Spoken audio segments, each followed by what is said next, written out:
తో మా రక్షకుడును ప్రభువైన యేసుక్రీస్తు వారి నామములో అడిగి వేడుకొనుచున్నాము తండ్రి. Amen. We have been studying about the Lord Jesus Christ offering his kingdom to Israel. మనము ఈ దినములలో ప్రభువైన యేసుక్రీస్తు వారు ఇశ్రాయేలు ప్రజలకు, ఇశ్రాయేలు జనాంగమునకు ఆయన ఇస్తున్న ఈ పరలోక రాజ్యం గురించి నేర్చుకుంటూ వస్తున్నాం. Because of their rebellion and disobedience, the Lord has turned away that kingdom from them and turned towards us. వారి యొక్క అవిధేయతను బట్టి, వారి యొక్క మూర్ఖత్వం బట్టి వారికి ఇవ్వాల్సిన ఈ పరలోక రాజ్యమును దేవుడు వారి నుంచి తొలగించి మనకు ఇచ్చినాడు. And we have also said the Lord Jesus Christ himself began his public ministry with the same message of the kingdom of heaven. మనం ఇంతకు ముందు చెప్పిన రీతిగా ప్రభువైన యేసుక్రీస్తు వారు కూడా తన పరిచర్యను పరలోక రాజ్యం సమీపించి ఉన్నది అని ఈ లోకంలో ఆయన పరిచర్య ప్రారంభించినాడు. Also we find John the Baptist also beginning his ministry with the same words. బాప్తిస్మిచ్చి యోహాను కూడా అదే మాటల ద్వారా తన పరిచర్యను ప్రారంభించినాడు. When the Lord Jesus Christ chosen the 12 apostles and sent them to the field, he told them to preach the same message, repent for the kingdom of heaven is at hand. ప్రభువైన యేసుక్రీస్తు వారు తన యొక్క 12 మంది శిష్యులను ఏర్పరచుకొని వారిని ఈ లోకంలో పంపిస్తూ ఉన్నప్పుడు వారికి కూడా అదే మాట చెప్పినాడు, పరలోక రాజ్యం సమీపించి ఉన్నది అని ప్రకటించడం చెప్పాడు.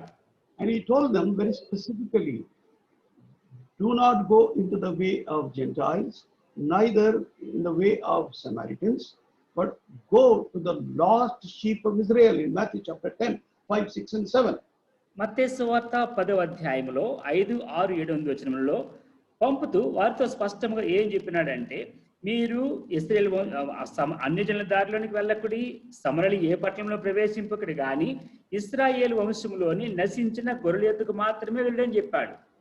And we have seen in John's Gospel chapter 19 how they said, away with this man, Jesus Christ, and crucify him, they said.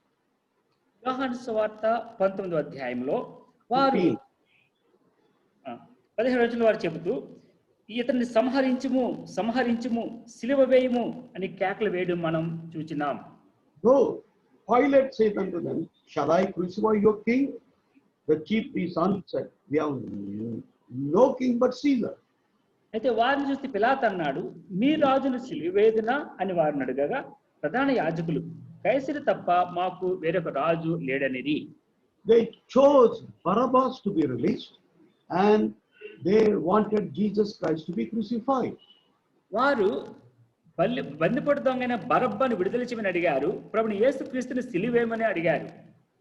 Now coming to the passage which we are considering in Matthew chapter 21 from 23 to 46.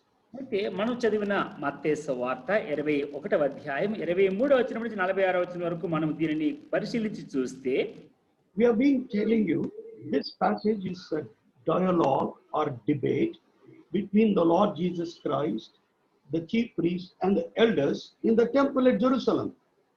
మీకు ముందుగానే చెప్పిన రీతిగా ఈ భాగము ప్రభువైన యేసుక్రీస్తు వారికిని అక్కడున్న పెద్దలు, ప్రధాన యాజకులకు, పెద్దలకు ఆ మందిరంలో జరిగిన ఈ సంభాషణ అని చూస్తున్నాం.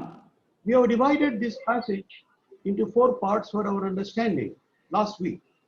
గత వారము మన గ్రహింపు కొరకై ఈ భాగమును 4 భాగములుగా విభజించినాం. I repeat once again for our reminder and for information for those who joined today. మనం చెప్పుకున్న ఆ భాగమును మరొకసారి మన జ్ఞాపకం తీసుకుని వస్తాను. పాత వాళ్ళకి జ్ఞాపకము, క్రొత్త వాళ్ళకి క్రొత్తగా అవగాహన. The first passage from 23 to verse 27.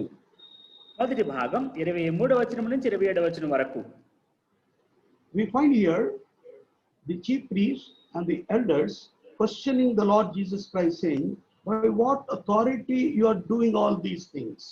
ఇక్కడ ప్రధాన యాజకులు, పెద్దలు ప్రభువైన యేసుక్రీస్తు వారిని చూస్తూ ఏ అధికారం వలన నీవు ఈ కార్యములు చేయొచ్చును అని అడుగుతున్నారు. And also we find the answer of the Lord Jesus Christ to their question. వారి ప్రశ్నకు ప్రభువైన యేసుక్రీస్తు వారు ఇచ్చిన జవాబు కూడా మనం దీంట్లో చూస్తాం.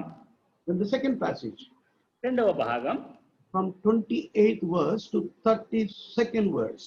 28వ వచనం నుంచి 32వ వచనం వరకు. Here we find the first parable. Lord Jesus Christ giving a parable here. ప్రభువైన యేసుక్రీస్తు వారు చెప్పిన మొట్టమొదటి ఉపమానము చూస్తున్నాం. Parable of about two sons. ఇద్దరు కుమారుల యొక్క ఉపమానము. In third passage, మూడవ భాగము from verse 33 onwards to 44. 33వ వచనం నుంచి 44వ వచనం వరకు. We find the second parable of the householder and the vineyard. ఆయన చెప్పిన రెండవ ఉపమానం యజమానుడు ద్రాక్ష తోట, దాని గురించిన ఉపమానము. Then fourth part, 4వ భాగం 45th verse and the 46th verse. 45వ వచనం 46వ వచనం.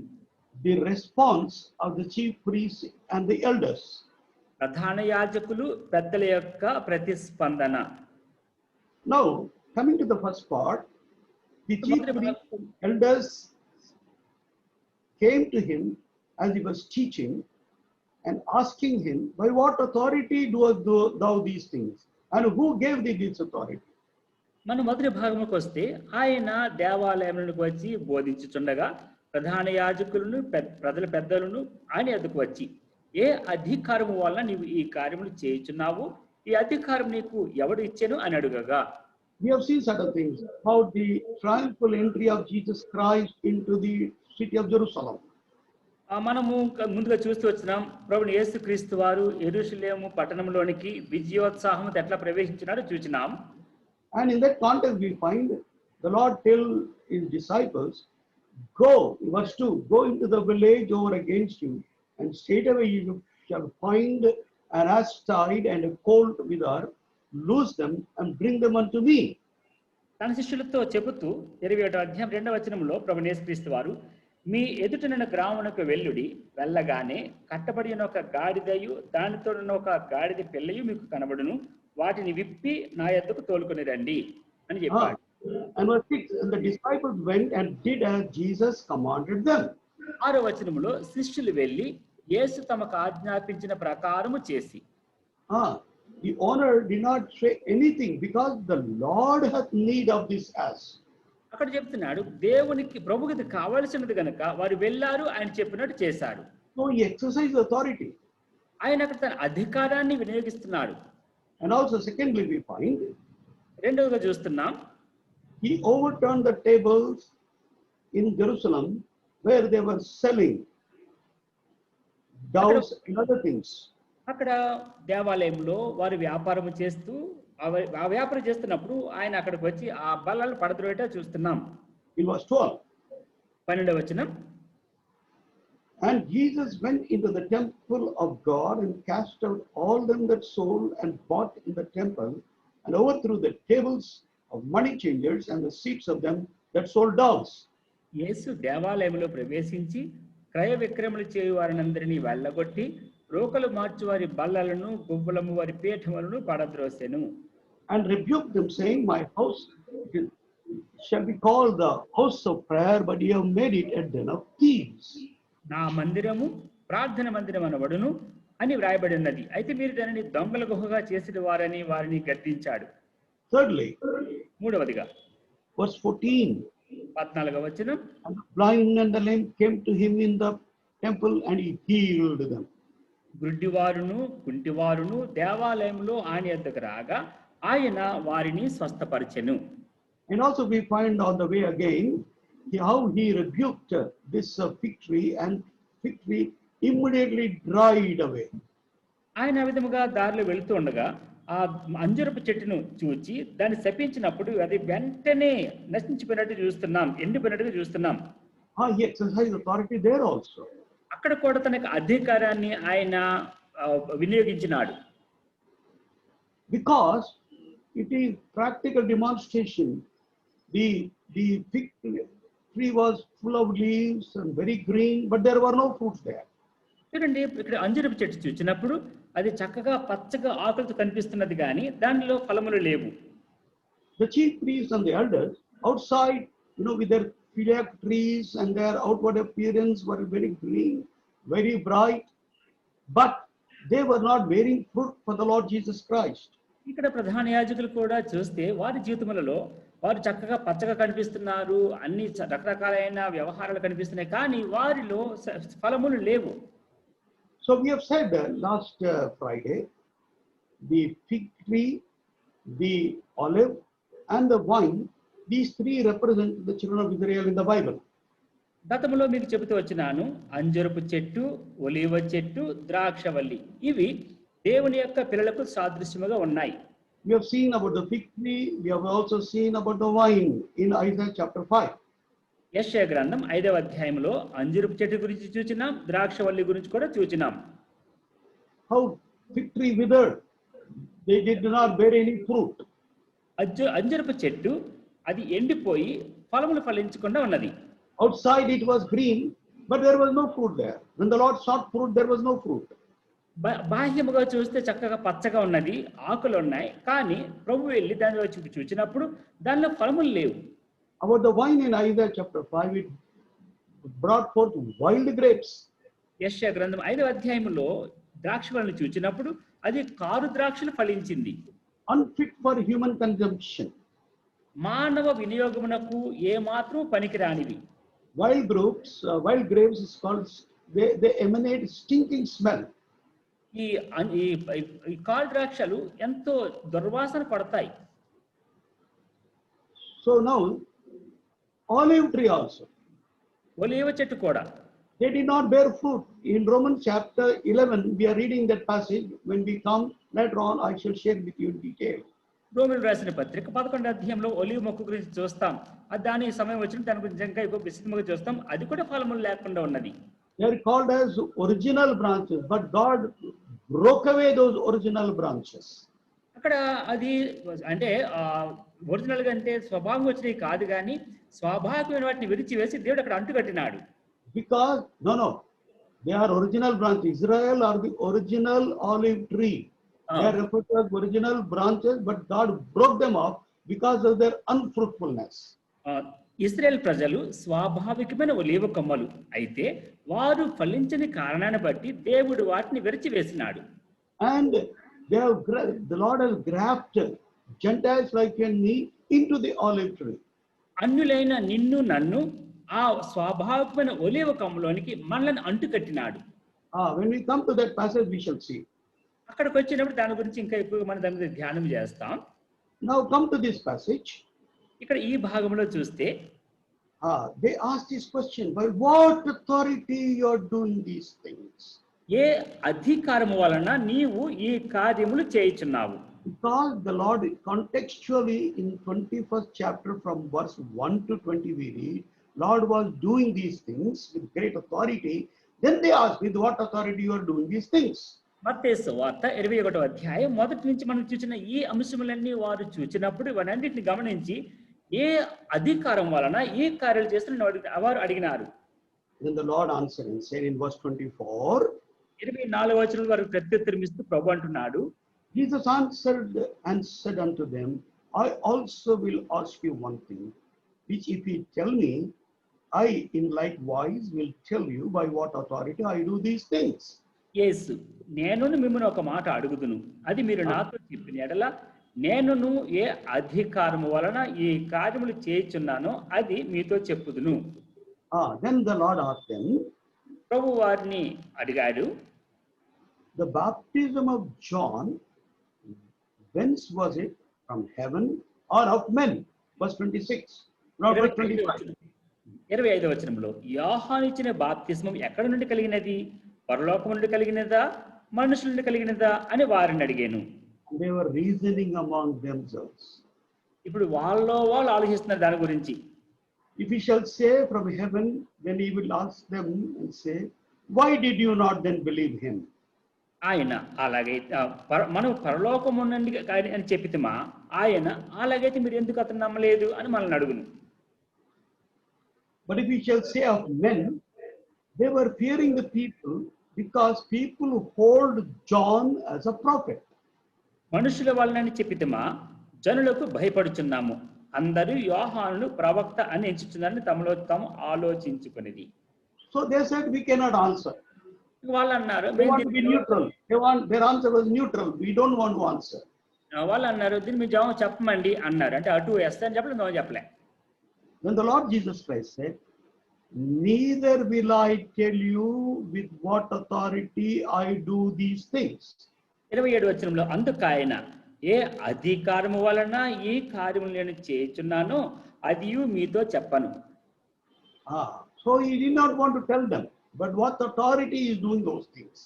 ఏ అధికారం అనేది చేస్తున్నా తెలుసు, కానీ నేను మీకు చెప్పనని చెప్పాడు. With what authority he asked for the ass and the colt of an ass, with what authority he entered into the temple, with authority he overthrown the tables, with authority he has healed the people, with what authority he rebuked the fig tree. He did not want to tell them. ఏ అధికారము వలన ఆయన ఆ గాడిద పిల్లని ఇప్పి తీసుకున్నానని చెప్పినాడో, ఏ అధికారముతో యెరూషలేములో ప్రవేశించాడో, ఏ అధికారముతో ఆ దేవాలయములో ఉన్న వాటిని అట్లాగా రోకలను వామ్మే వారిని పడద్రోసినాడో, ఏ అధికారముతో అక్కడికి వచ్చిన వారిని స్వస్థపరిచాడో, ఏ అధికారం ద్వారా అంజూరపు చెట్టు నరసిన వైపు అని శపించినాడో, వాటన్నిటిని గురించి నేను ఆయన తెలుసు కానీ చెప్పనని చెప్పాడు. Now secondly, further from verse 28 to 32, 28వ వచనం నుంచి 32వ వచనం వరకు చూస్తే he is telling them a parable. ఇక్కడ ఒక ఉపమానం చెబుతున్నాడు. Verse 28. 28వ వచనం. And what think ye, a certain man had 2 sons, and he came to the first and said, Son, go work today in my vineyard. మీకేమి తోచుచున్నది? ఒక మనుషునికి 2 కుమారులుండిరి. అతడు మొదటి వాని యొద్దకు వచ్చి, కుమారుడా, నేడు పోయి ద్రాక్ష తోటలో పని చేయమని చెప్పగా. The son said, I will not. Verse 29, I will not. But afterwards he repented and went. 29వ వచనములో వాడు పోను అని ఉత్తరం ఇచ్చాను గాని పిమ్మట మనస్సు మార్చుకొని పోయెను. Very rudely he answered his father. మొదటగా చూస్తే గనక చాలా కఠినముగా సమాధానం ఇచ్చాడు. I will not go. నేను వెళ్ళను. I am not interested to work in your vineyard. నీ ద్రాక్ష తోటలో పని చేయడానికి నాకు ఇష్టం లేదండి. But immediately he repented. Ayyo, why did I speak to my father like this? After all, he is my father. I should obey him. So he repented, but he went to work in his vineyard. వెంటనే పశ్చాత్తాపడ్డాడు. అరే, నా తండ్రి కదా నన్ను అడిగింది, ఎందుకంటే కఠిన వ్యవహారం చెప్పాను నేను. వెంటనే పశ్చాత్తాపడ్డాడు, తండ్రి తోటలకు వెళ్ళాడు, పని చేశాడు. After all, it's my own vineyard. My father's vineyard is my vineyard. నా తండ్రి తోట అంటే నా తోటే కదా. I should not have answered my father so rudely. నా తండ్రికి నేను ఇంత కఠినముగా జవాబు చెప్పి ఉండకూడదు. So therefore he repented, but went and worked in the vineyard. ఆ విధముగా పశ్చాత్తాపడ్డాడు, తోటలోనికి వెళ్ళాడు, పని చేశాడు. Then he came to the second son. The father went to the second son. ఇప్పుడు తండ్రి 2వ కుమారుడి దగ్గరికి వస్తున్నాడు. And he told him, Son, go to my vineyard and work there. అతడు 2వ వాడి దగ్గరికి వచ్చి ఆ ప్రకారం చెప్పగా వాడు I go, sir, and went not.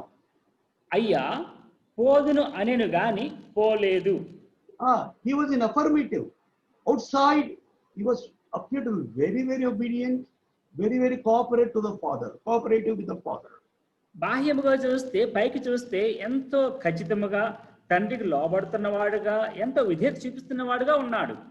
First man was rude and crude, but this man was soft and tender, but he did not go. మొదటి వ్యక్తి చూస్తే కనుక కఠినముగా మాట చెప్పాడు, కఠినంగా వ్యవహరించాడు, కానీ తగ్గించుకుని వెళ్ళాడు. 2వ వాడు చూస్తే చక్కగా జవాబు చెప్పాడు, కానీ వాడు పోలేదు, కట్టిపరుచుకున్నాడు. Many of the chief priests and elders are like that. అనేక మంది ప్రధాన యాజకులు, పెద్దలు కూడా ఇలాగే ఉన్నారు.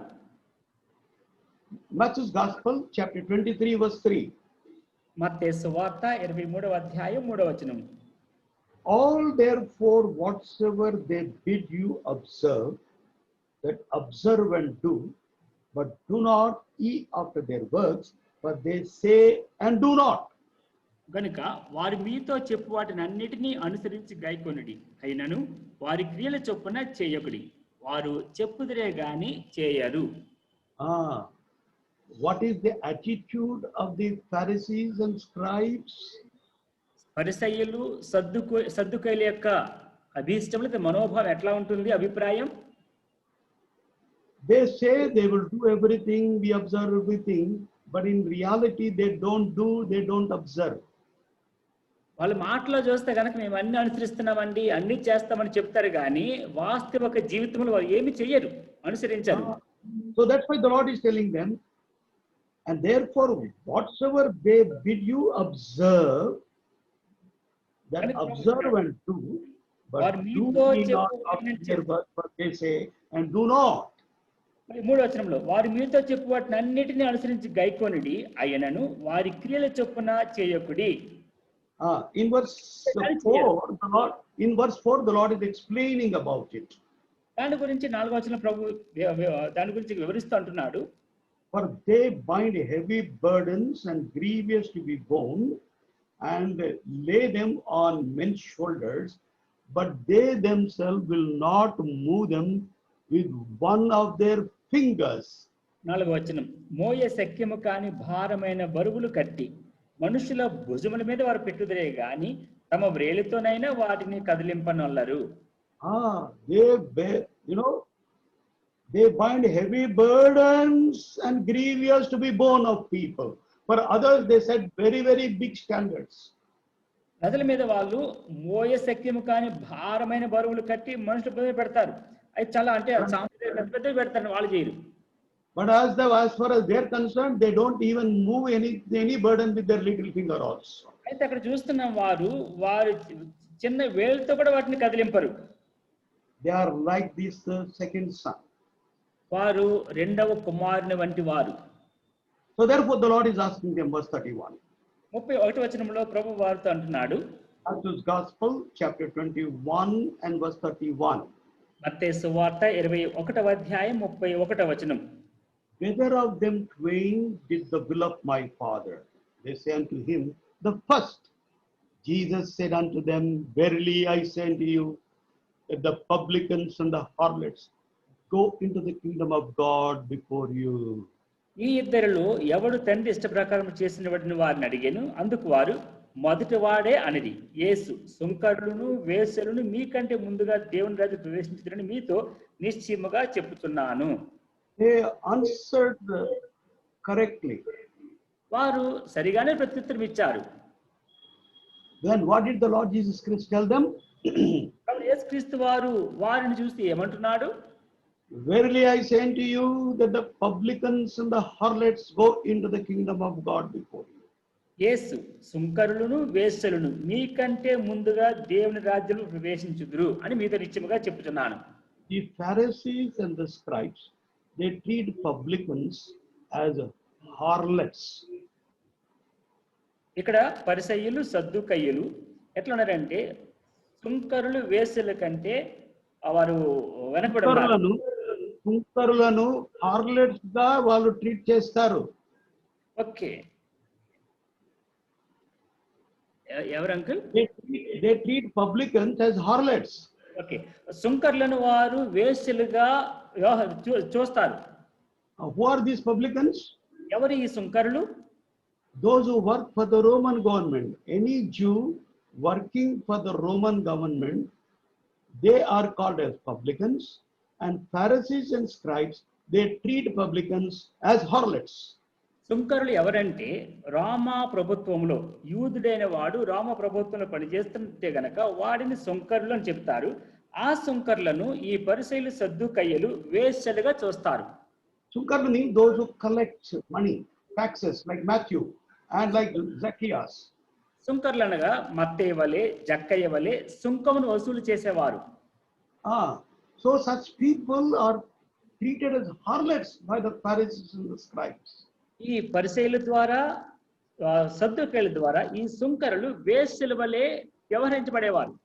Because they are working for the Roman government. At the time of Jesus Christ, Israel was under the rule and the reign of the Romans.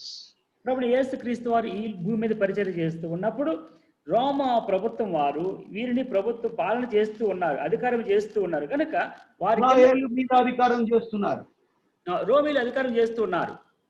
So therefore they treat those who work for Romans, they treat them as harlots. ఎవరైతే ఈ రోమ ప్రభుత్వం క్రింద ఇట్లా పనిచేస్తారో సుంకం వసూలు చేస్తారో వారిని ఈ సుంకర్లను వేసులుగా చూసేవారు. They treat them as sinners because they are working for the Roman government. వారు రోమా ప్రభుత్వం క్రింద పనిచేస్తున్నారు కనుక వారిని పాపులుగా వ్యవహరించేవారు. But Jesus is telling them they will go to the kingdom of God before Israel. ప్రభు వారితో మాట్లాడుతుంటున్నాడు, ఇశ్రాయేలీల కంటే ఈ సుంకరులను వేశ్యలను మొదట దేవుని రాజ్యంలోకి వెళతారు. Because they obey the message of the kingdom of heaven. పరలోక రాజ్యం యొక్క వార్తకు, దేవుని రాజ్య సువార్తకు వారు విధేయత చూపించినారు కనుక వారు మొదట వెళతారు. They obey the King of Kings, the Lord of Lords, the Lord Jesus Christ. ప్రభువులకు ప్రభువు, రాజులకు రాజు అయిన ప్రభు యేసుక్రీస్తు వారిని వారు నమ్మినారు, విశ్వసించినారు. నమ్ముతారు. See, when the Lord told Matthew, follow me, immediately left his counter, left his job, immediately followed Jesus Christ. సుంకం పెట్టి కూర్చున్న మత్తయిని చూస్తే ప్రభువు నన్ను వెంబడించని చెప్పగానే తన వృత్తిని తనకున్న ఆ కౌంటర్ అంతా విడిచిపెట్టి ప్రభుని వెంబడించాడు. And Zacchaeus also, he just wanted to see from a distance. Though he was chief of the collectors of taxes, the Lord told, I must abide at that house. So he received Jesus Christ and he was converted. He followed the Lord Jesus Christ. జక్కయ్య కూడా ఈ సుంకము వసూలు చేసే వారికి గుత్తదారుడైనప్పటికీ దూరం నుంచి ప్రభుని చూడాలనుకున్నాడు. ఎప్పుడైతే ప్రభు ఆయన ఇంటికే వచ్చి ఆయనతో మాట్లాడినప్పుడు తన బాధను విడిచిపెట్టాడు, ప్రభుని వెంబడిస్తూ ముందుకు వెళ్ళాడు. Then come back to Matthew chapter 21 verse 32. మత్తయి సువార్త 21:32.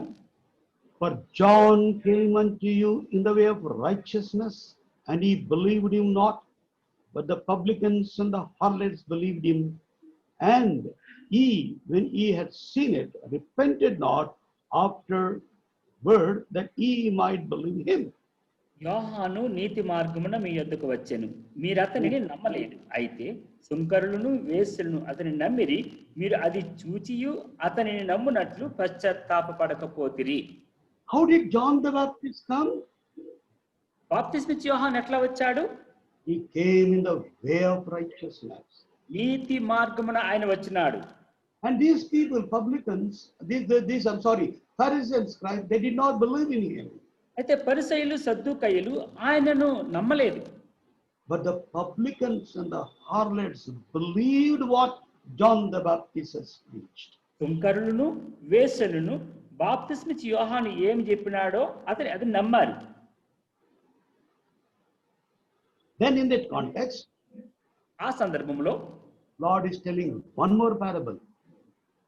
ప్రభు మరొక ఉపమానం చెబుతున్నాడు. The second parable, important parable. రెండవ ఉపమానం ప్రాముఖ్యమైన ఉపమానం. Verse 33. 33. Here another parable. There was a certain householder which planted a vineyard and hedged it round about and digged a wine press in it and built a tower and let it out to the husbandmen who went into a far country. 33.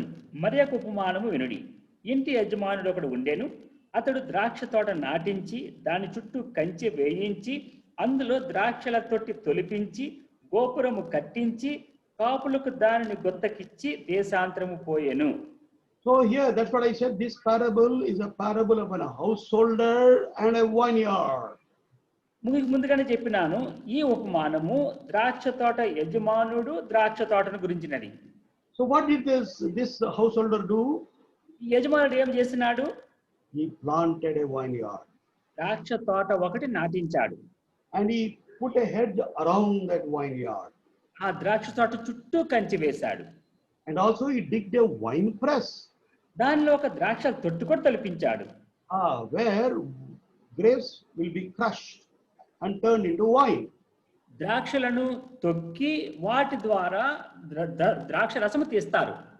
And then built a tower also where watchmen will sit and watch over the entire vineyard. అక్కడ కాపలా కాసే వాళ్ళు కూర్చుని కాపలా కాయడానికి అనుకూలముగా ఒక గోపురము కూడా కట్టించాడు. And then what did he do? He let out this vineyard to a husbandman.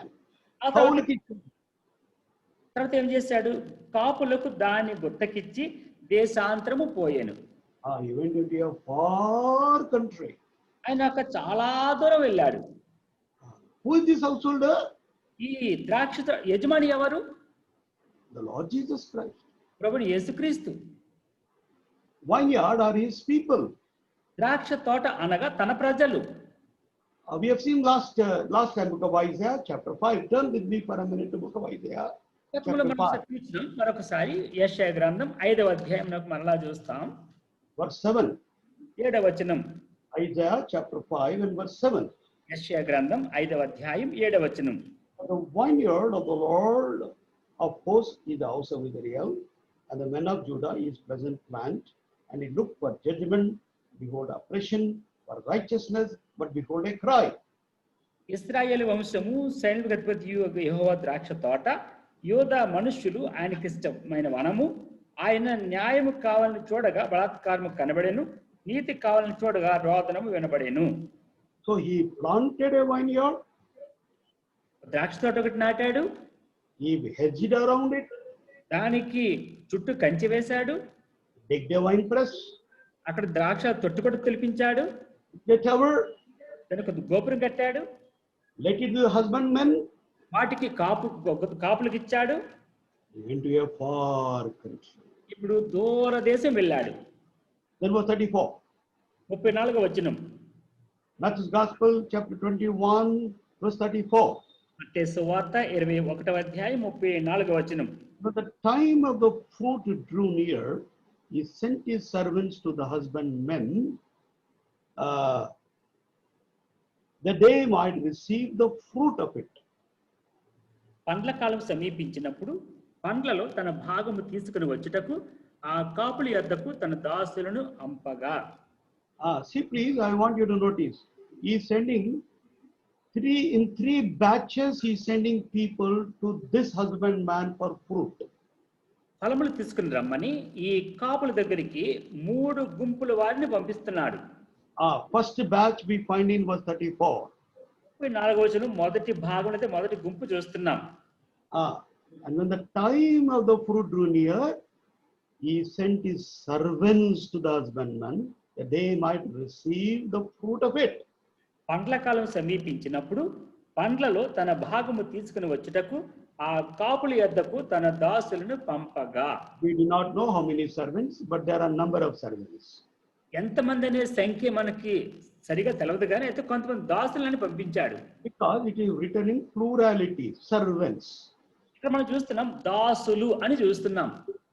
Then what did this husbandmen do to these servants? ఈ వెళ్ళిన దాసులకు ఆ కాపులు ఏం చేశారు? Verse 35. 35వ వచనము. And the husbandmen took his servants, beat one, killed another, stoned another. ఆ కాపులు అతని దాసులను పట్టుకొని ఒకరిని కొట్టిరి, ఒకరిని చంపిరి, మరి ఒకరి మీద రాళ్ళు రువ్విరి. They treated very badly and with cruelty. Instead of giving the fruits of that vineyard, they have dealt very rudely, crudely and harmed them. ఇక్కడ ఈ కాపులు పంపబడిన దాసుల విషయంలో ఎంతో సౌమ్యముగా సున్నితముగా వ్యవహరించడానికి బదులుగా కఠినంగా వ్యవహరించారు, దురుసుగా వ్యవహరించారు, వారికి హాని కూడా చేశారు. Their job was only to give the fruit. వారు చేయవలసిన పని ఏమంటే ఫలాలు ఇవ్వాల్సింది అంతే. వారు చేయవలసింది ఏంటంటే they must give the fruit to their master. వారు చేయవలసిన పని అంతా కూడా యజమానికి ఫలాలు ఇవ్వాలంతే. Whatever they have agreed in Kaulu, they must give that fruit. వారు దేనికైతే వారు ఒప్పుకున్నారో ఆ నిబంధన ప్రకారము వారు ఆ ఫలములు ఇవ్వవలసింది. But on the contrary, they have beat one person. దానికి వ్యతిరేకముగా ఒకరిని కొట్టారు, They killed one person ఒకరిని చంపేశారు, and they stoned another person. ఇంకొకరి మీద రాళ్ళు రువ్వారు. Then secondly, రెండవదిగా verse 36, second batch. He's sending the second batch. 36వ వచనములో రెండవ గుంపును పంపిస్తున్నాడు.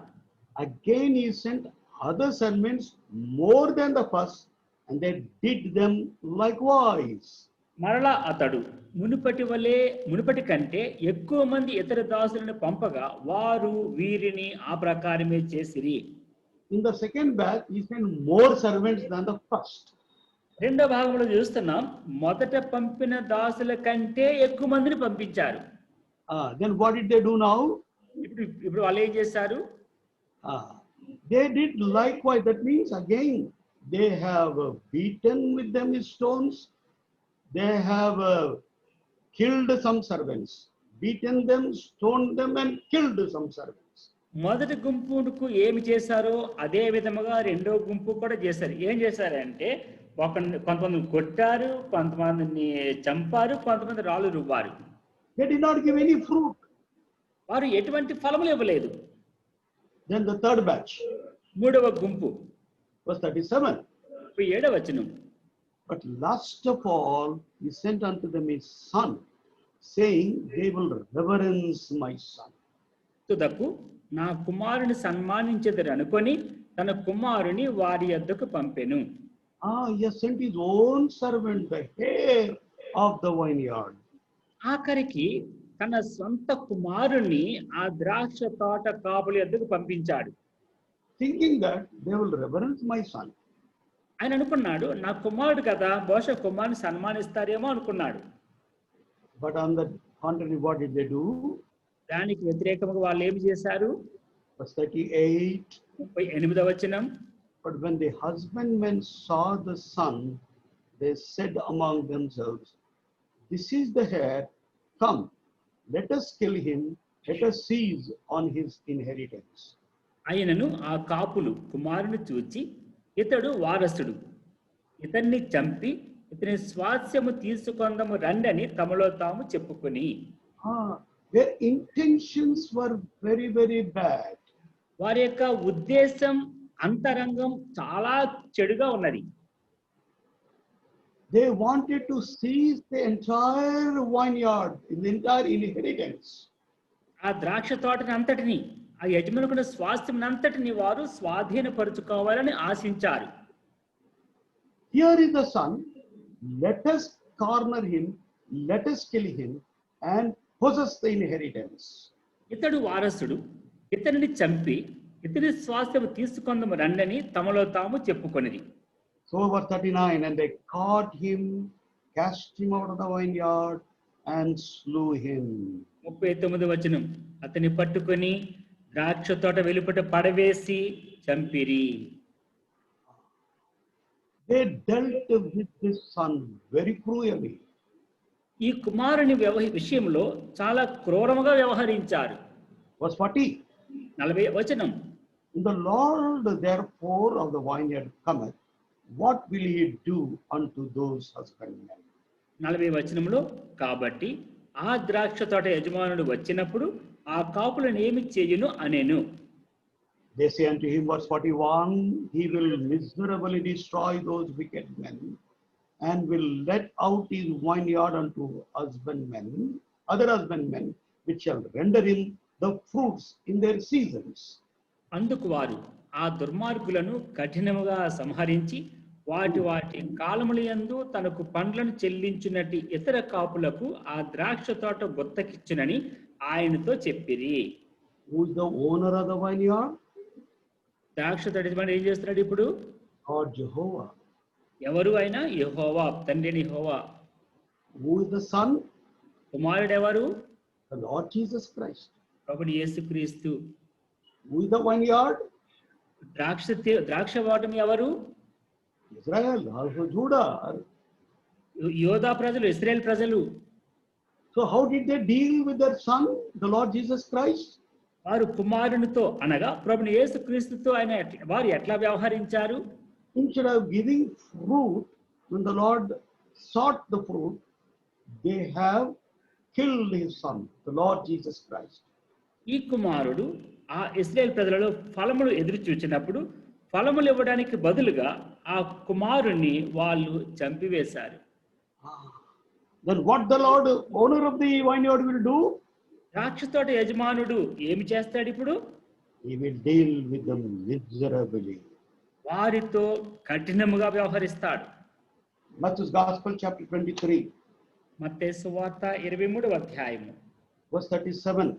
37వ వచనము. O Jerusalem, Jerusalem, thou that killest the prophets and stonest them which are sent unto thee, how often would I have gathered thy children together, even as a hen gathereth her chickens under her wings, and he would not. యెరూషలేమా యెరూషలేమా, ప్రవక్తలను చంపుచును నీ యొద్దకు పంపబడిన వారిని రాళ్లతో కొట్టుచూ ఉండుదానా. కోడి తన పిల్లలను రెక్కల క్రిందికి అలాగు చేర్చుకొనును, అలాగే నేనును నీ పిల్లలను ఎన్నో మారులు చేర్చుకుని ఉంటేనే గాని మీరు వాళ్ళకపోతిరి. What the Lord is telling to Jerusalem? యెరూషలేముతో ప్రభు ఏమంటున్నాడు? What name he is giving to Jerusalem? ఆయన ఎటువంటి ఉద్దేశంతో యెరూషలేము వెళ్తున్నాడు? Thou that killest the prophets. ప్రవక్తలను చంపుచూ ఉండుదానా. Stone them which are sent unto thee. నీ యొద్దకు ఎన్నో చేసుకుని ఆశించినాను. Stone us which thou hast sent unto thee. Stone us them. పంపడిన రాళ్లతో కొట్టుచూ ఉండుదానా. Whomsoever the Lord is sending as prophets, ఎవరినైతే evangelists, they are stoning them. ప్రభు వారి దగ్గర ఎవరిని పంపించినా ప్రవక్తలే గాని సేవకులే గాని స్వార్థకులే గాని వారిని చంపుతూ వచ్చినారు. Jerusalem means peace. యెరూషలేము అనగా సమాధానం. Instead of peace, సమాధానం బదులుగా dealing peacefully, they are killing the prophets. సమాధానము వ్యవహరించడానికి బదులుగా తన ప్రవక్తలను చంపుతున్నారు. వాళ్ళు Stoning them were sent unto him. వారిని రాళ్లతో కొడుతున్నారు. వారు పంపబడిన But the Lord in his mercy, what is he doing to them? అయితే దేవుడు తన యొక్క కరుణతో వారికి ఏమి చేస్తున్నాడు? As a hen gathers chickens under her wings, he still with open hands, he wants to receive them and embrace them and hug them and be kind and loving and merciful to them. కోడి తన పిల్లలను రెక్కల క్రిందికి ఎలాగో చేర్చుకుంటుందో అలాగే దేవుడు తన యొక్క ప్రజలను అనేక సార్లు చేర్చుకొని హత్తుకొని ఆదరించాలని కరుణ చూపించాలని ఎదురు చూస్తూ ఉన్నాడు. But he would not. See that word? They were so obstinate, stiff-necked. They would not. చూడండి, ఇక్కడ చూస్తున్నాం. అయితే మీరు వల్లకపోతిరి అనగా కఠిన హృదయులై మెడవంచన జనముగా ఆయన మాటకు ఏ మాత్రము లోబడలేదు. Therefore, what is happening? Verse 38. Your house is left unto you desolate. తద్వారా ఏమి జరుగుతుందంట? 38వ వచనంలో, ఇదిగో మీ ఇల్లు మీకు విడువబడి ఉన్నది. And 39. For I say unto you, ye shall not see me henceforth, till ye shall say, blessed is he that cometh in the name of the Lord. 39వ వచనం, ఇది మొదలుకొని ప్రభు పేరట వచ్చివాడు స్థితింపబడిన గాకని మీరు చెప్పు వరకు నన్ను చూడరని మీతో చెప్పుచున్నాను. Come back to Matthew's Gospel chapter 21. మత్తయి సువార్త 21వ అధ్యాయం మరలా వస్తాం. Verse 41. 41వ వచనం, Say unto him, he will miserably destroy those wicked men, will let out the vineyard unto other husbandmen, which shall render in the fruits in their seasons. 47వ వచనం, అందుకు వారు ఆ దుర్మార్గులను కఠినముగా సంహరించి వాటి కాలములయందు తనకు పండ్లను చెల్లించినట్టు ఇతర కాపులకు ఆ ద్రాక్ష తోట గుత్తకిచ్చునని ఆయనతో చెప్పిరి. వాళ్ళ నోటితోటే పలికిస్తున్నాడు ప్రభు. He is making them to utter with their own mouth. ఇప్పుడు ప్రభువు వారి నోటి ద్వారే సత్యమును రాజేస్తున్నాడు, బయట రప్పిస్తున్నాడు. And verse 42. 42వ వచనం, Jesus saith unto them, did ye never read in the scriptures, the stone which the builders rejected, the same is become the head of the corner. This is the Lord's doing. It is marvelous in our eyes. 42వ వచనం, మరియు యేసు వారిని చూచి, ఇల్లు కట్టువారు నిషేధించిన రాయి మూలకు తలరాయి ఆయెను, ఇది ప్రభువు వలననే కలిగెను, ఇది మన కన్నులకు ఆశ్చర్యము అను మాట మీరు లేఖనములలో ఎన్నడూ చదవలేదా? Lord is referring to an Old Testament reference. ఇది పాత నిబంధనల మాటతో పోల్చి చూడబడుతున్నది. Psalm 118 verse 22. 118వ కీర్తన 22వ వచనం. Would you turn with me to Psalms 118? దయచేసి 118వ కీర్తన వైపు వెళదాం. 118వ కీర్తన 22వ వచనం. The stone which the builders refused to become the headstone of the corner. ఇల్లు కట్టువారు నిషేధించిన రాయి మూలకు తలరాయి ఆయెను. Israel in their national building, in their synagogues, in their families, they did not receive this stone, the Lord Jesus Christ. They rejected this stone, the Lord Jesus Christ.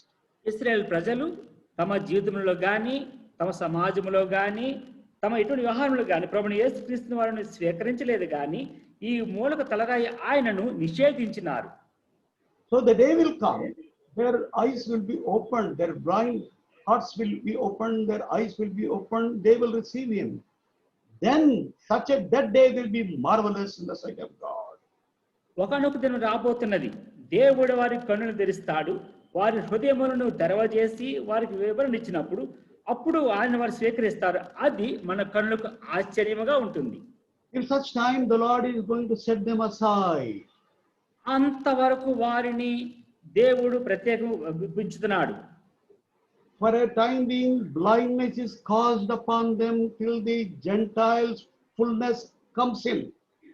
అన్ని జనుల యొక్క ప్రవేశము సంపూర్ణ అగు వరకు వారికి కొంత మటుకు గురుడితనమును అనుమతించినాడు.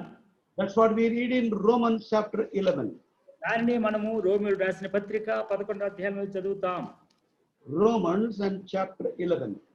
రోమీయులకు రాసిన పత్రిక 11వ అధ్యాయము Verse 25. 25వ వచనము.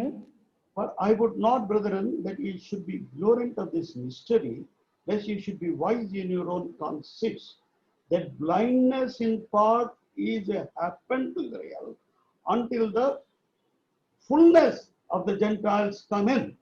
సహోదరులారా, మీ దృష్టికి మీరే బుద్ధిమంతులమని అనుకొనుకున్నట్లు ఈ మర్మము మీరు తెలుసుకొని కోరుచున్నాను. అదేమనగా అన్యజనుల ప్రవేశము సంపూర్ణమగు వరకు ఇశ్రాయేలునకు కఠిన మనస్సు కొంత మట్టుకు కలిగెను.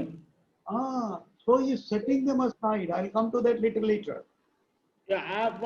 వారిని కొంతకాలం పక్కన పెడుతున్నాడు. ఆ విషయం మరలా వెనక్కి వస్తాం, తర్వాత చూస్తాం. Keep the finger in Romans chapter 11.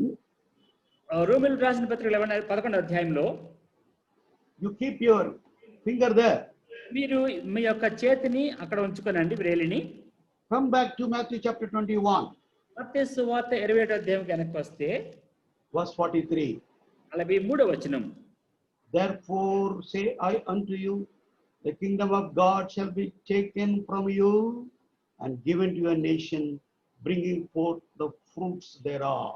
43వ వచనం. కాబట్టి దేవుని రాజ్యము మీ యొద్ద నుండి తొలగింపబడి దాని ఫలమిచ్చు జనులకు ఇవ్వబడునని మీతో చెప్పుచున్నాను. So God is looking for those who bear the fruit of the Spirit. ఆత్మ ఫలము ఫలించే ప్రజల కొరకు దేవుడు ఎదురు చూస్తున్నాడు. Those who repent from their sins and bring forth the fruit of repentance. God is looking for such people. ఎవరైతే వారి యొక్క పాపము నిమిత్తమై పశ్చాత్తాపపడి మారు మనసు పొందినారో అటువంటి మారు మనసుకు తగిన ఫలములు ఫలించే వారి కొరకు ప్రభు ఎదురు చూస్తున్నాడు. Matthew's Gospel chapter 3. మత్తయి సువార్త 3వ అధ్యాయం verse 8. 8వ వచనం. What did John the Baptist say? ఇక్కడ ఏమంటున్నాడు? Verse 8, bring therefore fruits meet unto repentance. యోహాను ఏమంటున్నాడు? బాప్తిస్మ యోహాను మారు మనస్సుకు తగిన ఫలము ఫలించుడి. He's good. He wants them to bring forth fruit of repentance. బాప్తిస్మ యోహాను వారితో మాట్లాడుతూ మారు మనస్సుకు తగిన ఫలము ఫలించుడి. And how does he address these people? ఈ ప్రజలను ఎట్లా సంబోధిస్తున్నాడు? Very strong word John the Baptist using here. బాప్తిస్మ యోహాను వారిని చూచి చాలా కఠినమైన మాట పలుకుతున్నాడు. Verse 7. 7వ వచనం. But when he saw many of the Pharisees and Sadducees come to his baptism, he said unto them, O generation of vipers, who hath warned you to flee from wrath to come? అతడు పరిసయ్యులలోను సద్దుకయ్యులలోను అనేకులు బాప్తిస్మ పొందవచ్చుట చూచి, సర్ప సంతానమా, రాబో ఉగ్రతను తప్పించుకున్నటకు మీకు బుద్ధి చెప్పిన వాడెవడు? He's addressing them as generation of vipers.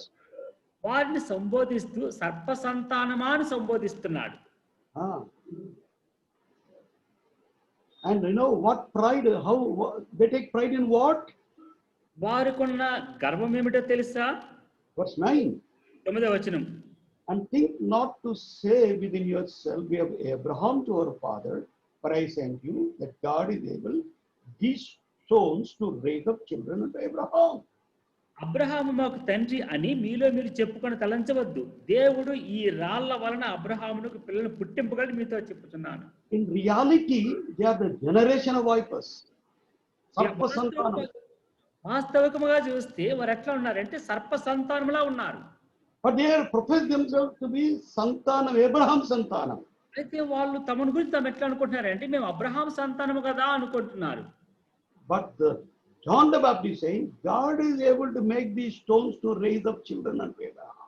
బాప్తిస్మ యోహాను అంటున్నాడు, దేవుడు ఈ రాళ్ల వలన అబ్రహామునకు పిల్లలు పుట్టింపగలడని మీకు తెలుసా? Verse 10. 10వ వచనం. And now also the axe is laid unto the root of the trees. Therefore, every tree which bringeth not forth good fruit is hewn down and cast into the fire. 10వ వచనం. ఇప్పుడే గొడ్డలి చెట్ల వేరున ఉంచబడి ఉన్నది గనుక మంచి ఫలము ఫలింపని ప్రతి చెట్టును నరకబడి అగ్నిలో వేయబడును. Today, right now, ఇప్పుడే. beloved, there is no use of taking pride in our background or in our ability or in our education or in our status. ప్రియులారా, మన గత చరిత్రను గురించి కానీ మనకున్న విద్యను గురించి కానీ మనకున్న ఏ సదుపాయం నుంచి కానీ అతిశయించడానికి గొప్ప చెప్పడానికి అవకాశం లేదు. We think so much proud. We are Herman House of Worship. We are from Kaban Road, 28 Kaban Road. We belong to Brother Baksin's fellowship. We belong to so many things we take pride. మనం చాలాసార్లు అనుకుంటూ ఉంటాం, చెబుతూ ఉంటాం ఎట్లా మేము Cubbon road అక్కడి నుంచి వచ్చామండి, భక్సింగరి ఫెలోషిప్ అండి, మేము అద్దండి దీన్ని హెర్మోన్ సంఘం అని గొప్పగా చెప్పుకుంటాం. అతిశించడానికే వీల్లేదు. Axe is kept ready at the root. ఇప్పుడే గొడ్డలి చెట్ల వేరున ఉంచబడి ఉన్నది. Every tree which bringeth not forth good fruit is hewn down and cast into the fire. మంచి ఫలము ఫలింపని ప్రతి చెట్టును నరకబడి అగ్నిలో వేయబడును. So through this parable the Lord is teaching them. ప్రభు అయిన యేసుక్రీస్తు వారు ఇటువంటి సత్యములతో ఉపమానములతో వారికి బోధిస్తూ ఉన్నప్పుడు, Because this vine did not bear fruit, ద్రాక్షవల్లి ఫలములు ఇవ్వలేదు గనుక, the fig tree also did not eat fruit, అంజరపు చెట్టు కూడా ఫలములు ఇవ్వని కారణమును బట్టి, the olive tree also did not eat the fruit, ఒలీవ చెట్టు కూడా ఫలములు ఇవ్వలేదు. the Lord has turned away the kingdom, offer of the kingdom to them towards the Gentile converts. దేవుడు ఇశ్రాయేలుకి ఇవ్వవలసిన ఆ రాజ్యమును, పరలోక రాజ్యమును అన్యుల వైపు త్రిప్పినాడు. Therefore he says, verse 43, Matthew 21:43, therefore say unto you, the kingdom of God shall be taken from you and given to a nation bringing forth fruits thereof. కనుకనే మత్తయి సువార్త 21:43 వచనంలో అంటున్నాడు, కాబట్టి దేవుని రాజ్యము మీ యొద్ద నుండి తొలగింపబడి దాని ఫలమిచ్చి జనులకు ఇవ్వబడినని మీతో చెప్పుచున్నాను. Then verse 44, 44వ వచనం. and whosoever shall fall on this stone shall be broken, but on whomsoever it shall fall, it will grind him to the powder. మరియు ఈ రాతి మీద పడువాడు తొనకలైపోవును గాని అది ఎవని మీద పడును వానిని నలిచేయున నేను. Anybody falls on this stone, referring to Jesus Christ. చూడండి, ఈ రాయి ప్రభువు యేసుక్రీస్తు వారి గురించి చూపించినది. If anybody falls on that stone, what will happen? They will be broken into pieces.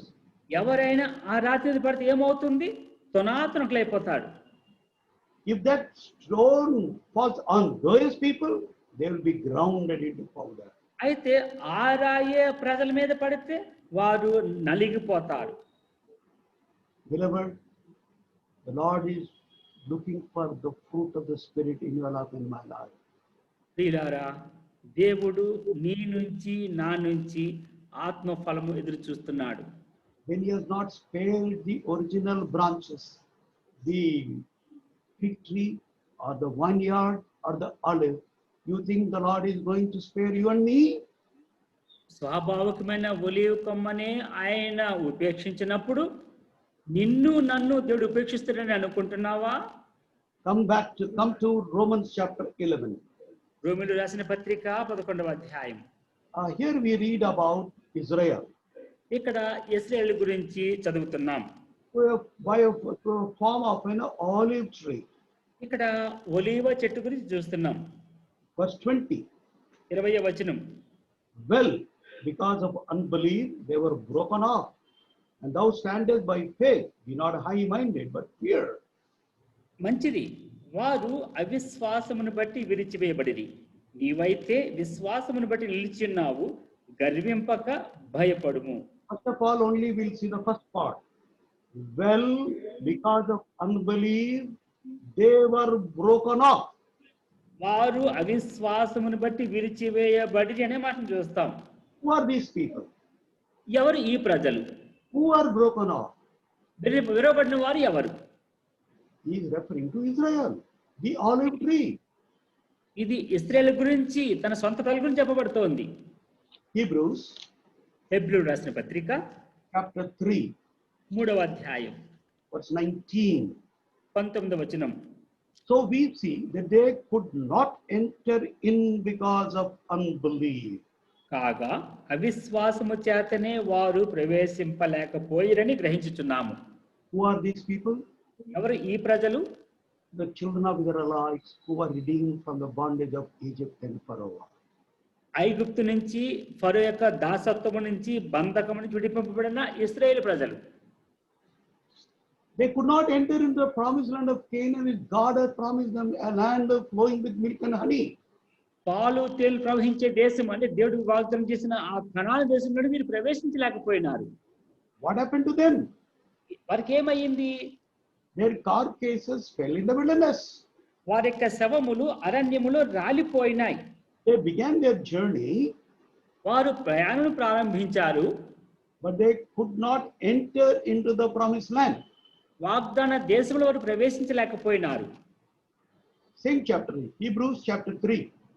హెబ్రీయులకు రాసిన పత్రిక 9వ అధ్యాయం verse 6. 6వ వచనం. But Christ has a son over his own house, whose house are we, if we hold fast the confidence and the rejoicing of the hope firm unto the end. అయితే క్రీస్తు కుమారుడై ఉండి ఆయన ఇంటి మీద నమ్మకముగా ఉన్నాడు. ధైర్యమును నిరీక్షణ వలన ఉత్సాహమును తొదమట్టుకు స్థిరముగా చేపట్టిన యెడల మనమే ఆయన ఇల్లు. Who are his household? ఎవరు ఈ ఇల్లు? Those who have confidence, rejoicing hope till the end of our life. ధైర్యమును నిరీక్షణను ఉత్సాహమును తొదమట్టుకు స్థిరముగా చేపట్టిన యెడల మనమే ఆయన ఇల్లు. And verse 12. 12వ వచనం. Take heed, brethren, lest there be any of you an evil heart of unbelief in departing from the living God. సహోదరులారా, జీవము గల దేవుని విడిచిపోవునట్టి విశ్వాసము లేని దుష్ట హృదయం మీలో ఎవని అందైనను ఒకవేళ ఉండునేమో అని జాగ్రత్తగా చూసుకోండి. So unbelief. The children of అవిశ్వాసం Israelites were again and again, they doubted God, they questioned God, they rebelled against God, they rebelled against Moses and Aaron in the wilderness. అనేక సార్లు వారు ప్రయాణం ప్రారంభించిన తర్వాత అనేక సార్లు మోషే మీద ప్రశ్నించారు, దేవుని ప్రశ్నించారు, తిరుగుబాటు చేస్తూ వచ్చారు. So therefore what happened?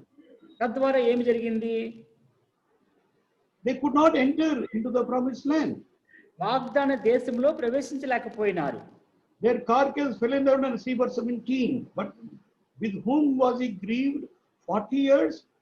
Was it not with them that had sinned, whose carcasses fell in the wilderness? Hebrew 3:17. ఎవరి మీద 40 ఏండ్లు ఆయన కోపగించెను, పాపము చేసిన వారి మీదనే కదా, వారి శవములు అరణ్యములో రాలిపోయెను. వారి శవములు అరణ్యంలో రాలిపోయినాయి. వారి శవములు అరణ్యంలో రాలిపోయినాయి. Only 2 people who started their journey out of 6 lakhs men entered into the promised land. ఆ ప్రయాణం ప్రారంభించిన 6 లక్షల మంది కాల్బలంలో పురుషులలో ఇద్దరు మాత్రమే అక్కడ వారు ప్రయాణం ముగించినారు. Numbers chapter 32. సంఖ్యాకాండం 32వ అధ్యాయం Verse 12. 17వ వచనం. Numbers chapter 32 and verse 12 says, Caleb, the son of Jephunneh, the Kenizzite, and Joshua, the son of Nun, but they have wholly followed the Lord. 32 uncle. Numbers 32 verse 12. సంఖ్యాకాండం 32వ అధ్యాయం 12వ వచనం. మరి ఎవడును పూర్ణ మనస్సుతో నన్ను అనుసరింపలేదు గనుక నేను అబ్రహాము, ఇస్సాకు, యాకోబు ప్రమాణం ఇచ్చిన దేశంను వారు తప్ప మరి ఎవరు చూడని ప్రమాణం చేశాను. 12th verse అన్నవా? పైన ఉన్నాయి. యెహోవాను పూర్ణ మనస్సుతో యెహోవాను అనుసరించిన కెనిజీయుడగు యెఫున్నె కుమారుని కాలేబును, నూను కుమారుని యెహోషువ తప్ప 11లో. They have wholly followed the Lord. వారు సంపూర్ణ మనస్సుతో దేవుని అనుసరించారు. So God is looking for those who will wholly follow the Lord. ప్రభువుని వెంబడించగలిగిన పూర్ణ మనస్సుతో వెతికే వారి కొరకు ఆయన చూస్తున్నాడు. Yesterday one brother was speaking to me. మొన్న దినమున ఒక సహోదరుడు నాతో మాట్లాడుతూ, he's a good brother, మంచి సహోదరుడు, was referring about two more brothers. మరొక ఇద్దరు సహోదరుల గురించి నాతో మాట్లాడుతున్నాడు. I don't want to tell the names. వారి పేర్లు మీకు చెప్పను, but I will only say brother A and brother B. సహోదరుడు ఏ, సహోదరుడు బి అని చెప్తాను. He was talking about A and B's fidelity and faithfulness in doing work when it is entrusted unto them. సహోదరుడు ఏ, సహోదరుడు బి అనే వారి యొక్క దైవత్వము, అంటే వారు దేవుని అనుసరిస్తున్న విధానం గురించి, వారు కలిగిన దేవుని భయమును గురించి, సంపూర్ణ అట్లా దేవుని సేవిస్తున్నారు దాని గురించి నాతో మాట్లాడుతున్నాడు. Any work is committed to them, how they will do, he was sharing. వారికి ఇచ్చిన ఏ పని నమ్మకముగా చేస్తారని చెప్తున్నాడు. ఏ రీతిగా చేస్తారు, ఏ రీతిగా చేస్తారని చెప్తున్నారు. he'll be very soft, he will oblige, and he say, people also have good opinion that any work entrusted to them, to him it can be done. So ఏ గురించి చెప్తూ ఆయనకు ఏ పని ఇచ్చినా ఏం చెప్పినా కూడా చక్కగా చేస్తారని చెప్పేసి ప్రజలందరికీ మంచి అభిప్రాయం మీద ఉన్నది. But in fact, he said he will do wholly. With whole he will do. H-O-L-E, whole he will do. ఆయన సంపూర్ణంగా చేయడు కానీ, అంటే హోల్ అంటే కన్నము, అంటే రంధ్రాలు, అంటే అసంపూర్ణంగా చేస్తాడు. But people have such an opinion, he is a very good brother, he does everything. అయితే ప్రజలకు ఆయన, but in reality he won't do holy. H-O-L-L-Y కాదు, H-O-L-Y, H-O-L-E, holy. ఆయన మీద ప్రజలకు అభిప్రాయం ఎట్లాంటిది అంటే, అబ్బా చాలా మంచోడండి, చక్కగా చేస్తాడు, ఏ పని చక్కగా సంపూర్ణము చేస్తాడని అభిప్రాయం ఉంది. కానీ వాస్తవముగా చూస్తే ఆయన పని ఎట్లా ఉంటదంటే సంపూర్ణంగా కాదు, కానీ కన్నాలతో అసంపూర్ణముగా ఉంటుంది. But the B, he will definitely do holy. H-O-W-H-O-L-L-Y, holy as unto the Lord. అయితే ఈ బి అనే సహోదరుడు దేవునికి సంపూర్ణముగా ఖచ్చితంగా అట్లానే పనిచేస్తాడు. Whatever work you give him, he will bestow his utmost and do everything wholeheartedly. తనకు ఏ పని నియమించినప్పటికీ దానిని సంపూర్ణముగా హృదయపూర్వకంగా ఖచ్చితంగా చేస్తాడు. Brothers and sisters, are we like A or B this evening? సహోదర సహోదరి, మనము ఏ వలె ఉన్నామా, బి వలె ఉన్నామా? What the Lord is expecting from us, whether we follow the Lord, whether we serve the Lord or live for the Lord, we must do wholly like Joshua and Caleb. దేవుడు మనకి ఇచ్చిన ఏ పనైనా ప్రభు కొరకు మనం పని చేస్తూ సంపూర్ణముగా ఖచ్చితముగా ఎటువంటి కొరత లేకుండా పని చేస్తున్నామా? యెహోషువ, కాలేబు వలె సంపూర్ణంగా ఆయన అనుసరిస్తున్నామా? Colossians chapter 3. కొలస్సీయులకు రాసిన పత్రిక 3వ అధ్యాయం verse 23. 23వ వచనం. And whatsoever ye do it heartily as to the Lord and not unto men. మీరేమి చేసినను అది మనుషుల నిమిత్తము కాక ప్రభు నిమిత్తమని మనస్ఫూర్తిగా చేయుడి. Not to have men pleasers, we must be God pleasers. మనం మనుషులను తృప్తిపరిచే వారము ఉండకూడదు, కానీ దేవునికి ఇష్టమైనది చేయాలి. Don't expect a reward from men, expect reward always from God. మనుషుల నుంచి ఫలితం పొందాలని ఆశించకూడదు, కానీ ఎల్లప్పుడూ కూడా దేవుడే మనకు బహుమానం ఇవ్వాలని ఆశించాలి. In spiritual work and ministry, don't look to the hands of men or leaders to get something. Look always to the hands of God to get whatever you want. ఆత్మీయ కార్యములు చేసేటప్పుడు మనుషుల వలన ఏదో ప్రతిఫలం వస్తుందని వారి వైపు వారి చేతుల వైపు చూడకుండా చేయాలి.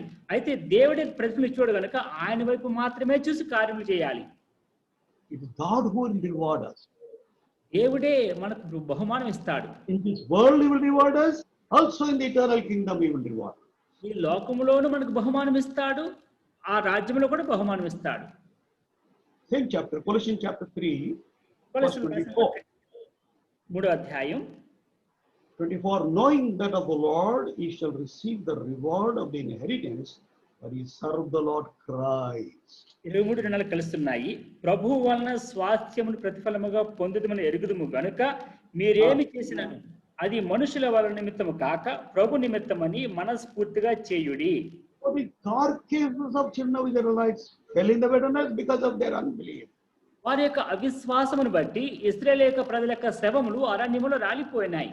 Come back to Romans chapter 11.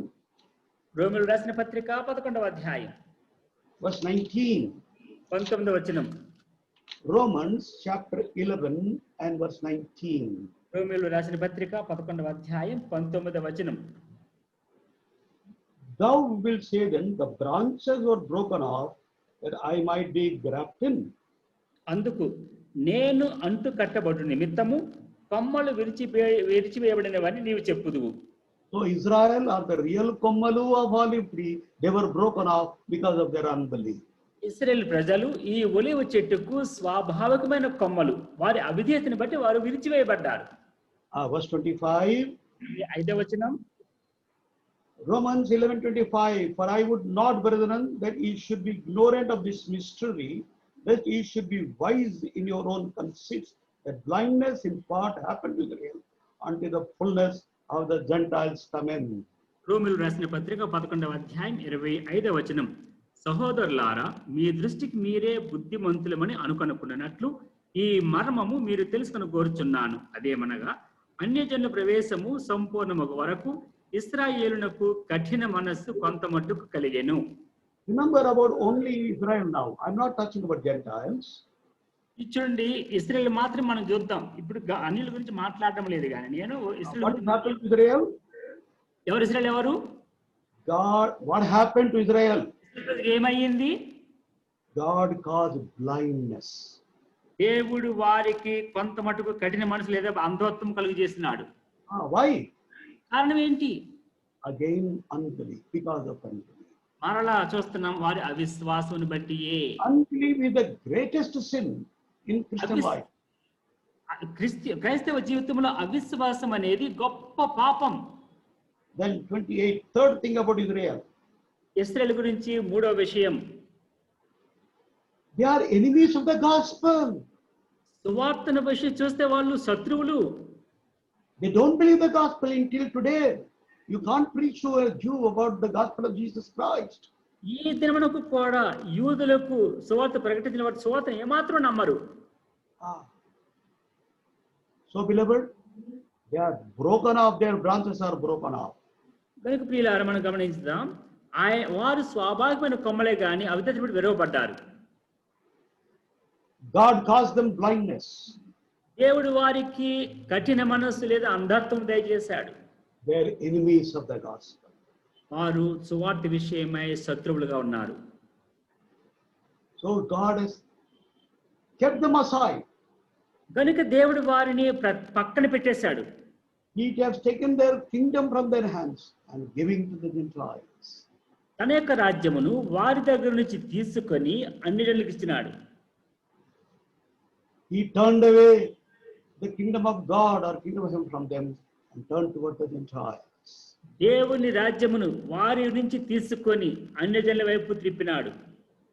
So, beloved, God in His mercy, though you and I are Gentiles, we are Gentiles, He grafted us into this olive tree. ప్రియులారా, సంగతి మరి గమనించండి. ఆ ఒలీవ కొమ్మలో మనం స్వాభావికమైన వారు కాము గాని అన్యులము కనుక మనం లేచినట్టే ఆ స్వాభావికమైన కొమ్మలకు మనం అంటు కట్టినాడు.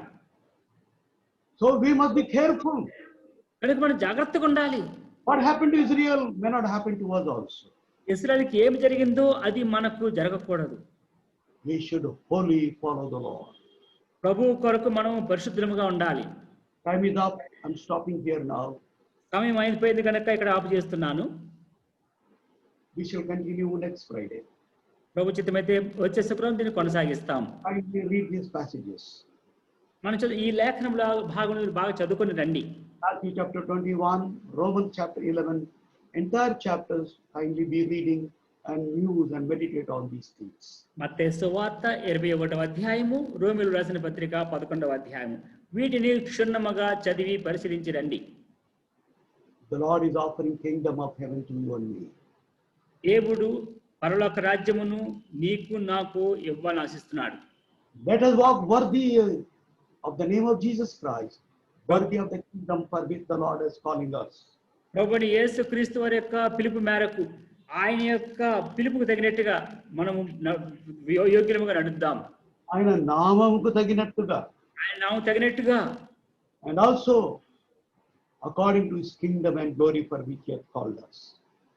మనల్ని ఆయన యొక్క రాజ్యమునకు మహిమకు మనం పిలిచినట్టు దానికి తగినట్టుగా మనం జీవిద్దాం.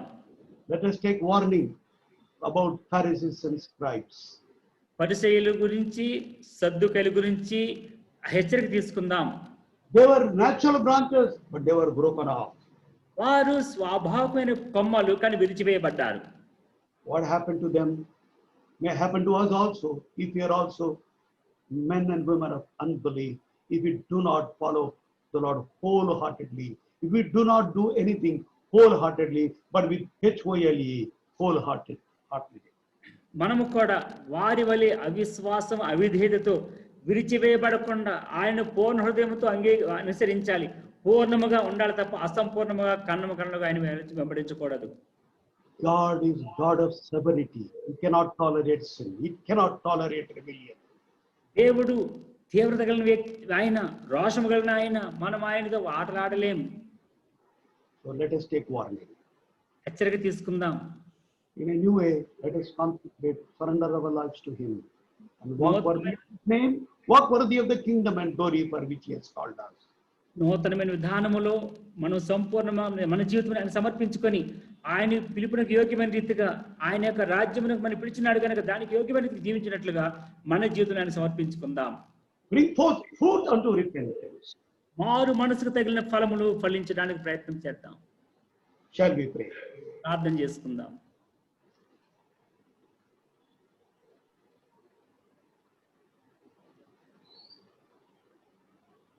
Shall we pray?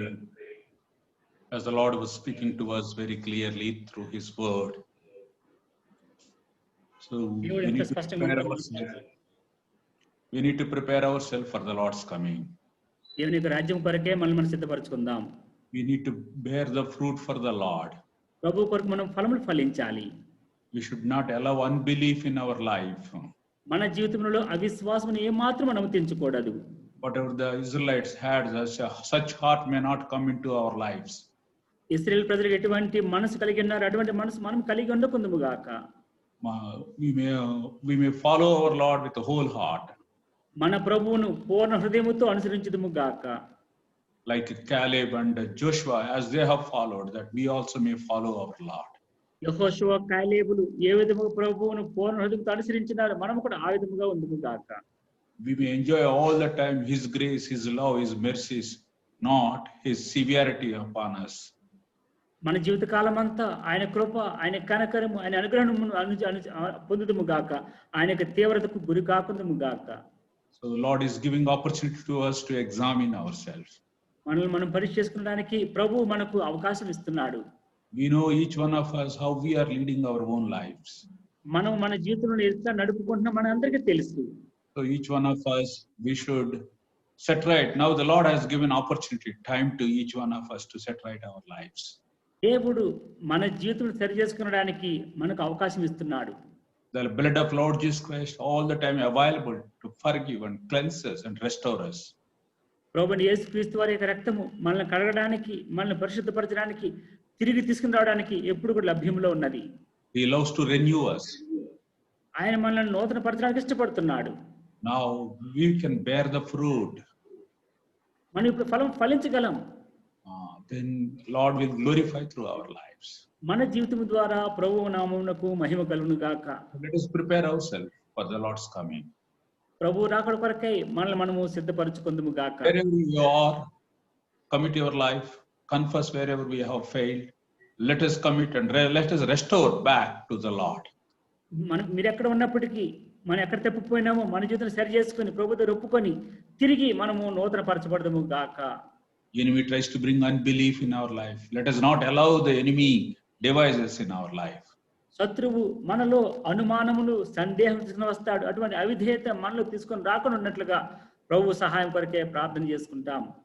Let us trust our God with the whole heart. పూర్ణ హృదయముతో మన ప్రభు మీద నమ్మకం ఉంచుదాం. So for a while we will commit our life unto the Lord, then we will pray. ఒక్క క్షణం మన జీవితంలో మన ప్రభుకు అప్పగించుకున్న తర్వాత ప్రార్థన చేసుకుందాం.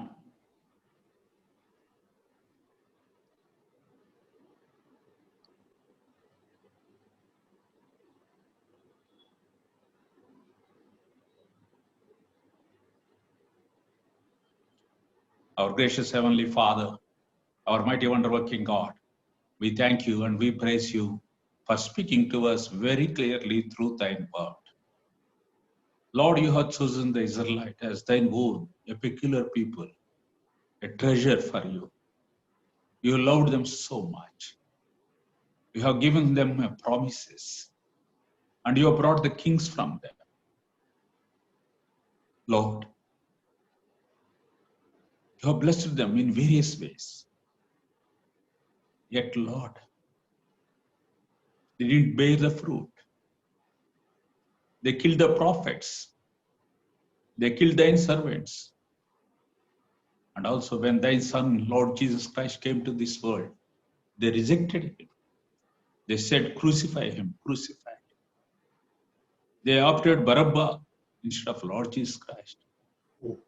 Lord, they, instead of Lord Jesus Christ to be king to their lives, they asked Caesar to be their king. What a sorrowful condition.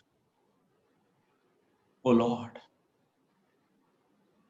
as they have rejected thee, Lord, you have kept them aside.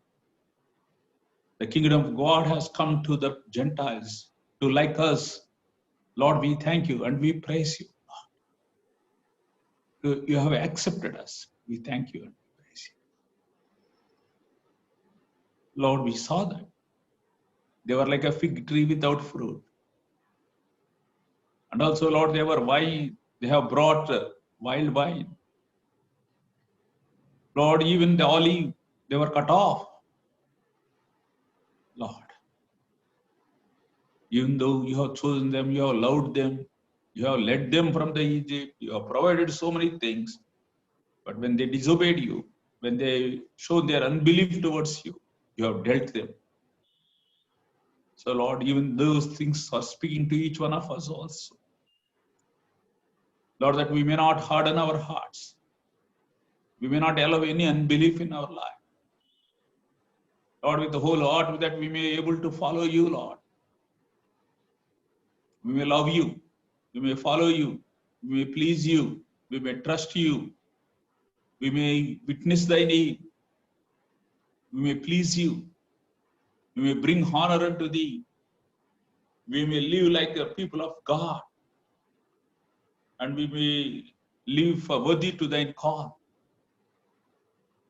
Lord, help us, Lord. Our strength is not sufficient.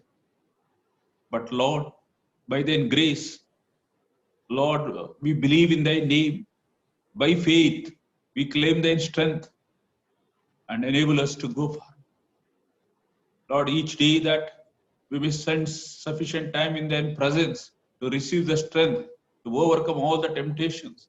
And also, Lord, that we may meditate Thine word, so that we may derive the strength and our focus may be upon our Lord.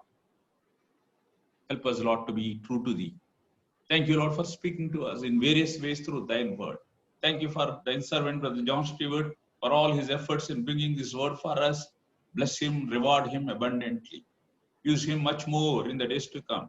Keep him in good health and strength also. Bless him, bless his family. And also, Lord, we commit, Lord, all the dear ones, those who are joined in this meeting. Bless them, bless their families. Be with them, strengthen them. Lord, especially we are in the difficult times, Lord, but Lord, we pray that we may enjoy Thine grace, Thine helping hand may be upon each one of us. Thank you for this time. Thank you, Lord. Bless our remaining ministries in the days to come also. The tomorrow fasting prayer and the Sunday school ministry, on Sunday worship service and youth meeting. We commit all the ministries of this week into Thy loving care. Speak to each time you speak to us, draw us very closer to Thee. Not only we may hear, but we may follow Thy word. We may have reverence unto Thee. Lord, we may continue on in our salvation and trembling. And also, Lord, prepare us for Thy coming. Thank you for this time. Giving all glory unto Thee, we pray in the highly exalted name of our Savior, Lord Jesus Christ. Amen. Amen.